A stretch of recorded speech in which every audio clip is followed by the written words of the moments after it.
ચલો તમારી પાસે શું છે? બધા પાસે કપ છે. પછી આ શું દેખાય છે સામે? ઘઉં. ઘઉંના દાણા છે ને? અને આ માટી. સરસ. આપણે છે ને ઘઉં વાવવાના છે આજે. શું કરવાનું છે? સરસ. જો પેલા કપમાં માટી લઈશું આપણે આવી રીતે.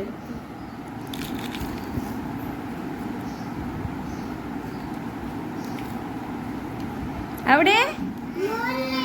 હા, તો તમારે બધાને આવી રીતે કપમાં માટી લેવાની છે. તુંય નાખ કેસર તાર કપમાં થોડું.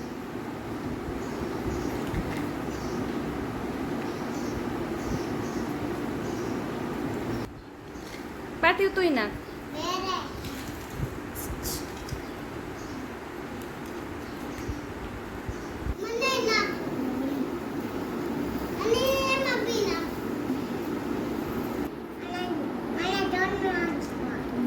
ઘઉં નાખીને પાછી ઉપર માટી નાખ દો થોડીક. થોડાક નખાય.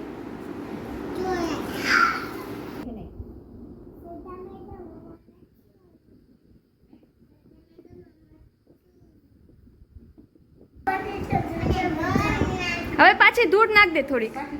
ધૂળ નાખ દે ઉપર થોડીક. હાથ લઈ લે.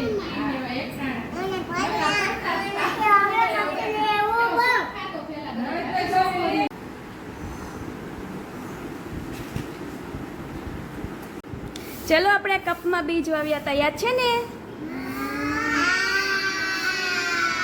જો આમાં પાણી પાયું હતું આપણે તો કેવડા મોટા મોટા ઘઉં ઉગી ગયા.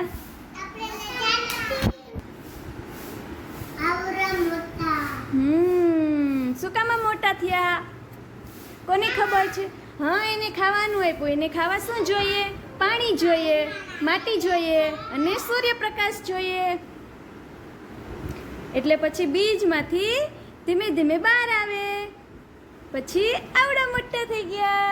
પછી હજી મોટા થાય તો એમાં પછી નાની નાની ડુંડી આવે. એમાંથી જ્યાં ઘઉં બને. જ્યાં દિવસ રાખીએ તો. પણ આ કપમાં ન થાય, એ તો ખેતરમાં રાખવા પડે.